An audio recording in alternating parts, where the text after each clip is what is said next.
Здравейте на всички! Абе, да питам тук за една работа. Некой разбирачи. Вижте сега, канал съм тук една риба за 3 евро, обаче ние знаем каква е. Ето вижте и каква е устата. Гледайте. Ето виж. Как се отваря устата. От руския магазин съм я купил. Обаче не ги знам как се казва на български. Вие някой познат да знае, да каже да го. Ще му бъда благодарен. Ето. Чакай да отрежем да видим какво има вътре. Може да има хевер. Сега ще там къци в таро. Я. Къци ли беше? Май не беше къци. Те да знам. Някой там. От нашите деца.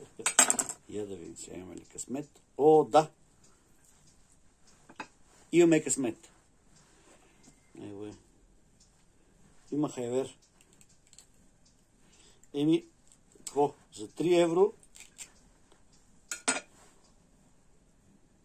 Ау, браво. Сега го вада. И ви го показвам. Гледайте какво става. Хопа. Его е. Женка. Това е Женка. Че съм се омазал. Него. Това е положението. 3 евро. Колко плащаш? Айде, чао. Я да видим сега да се гаси.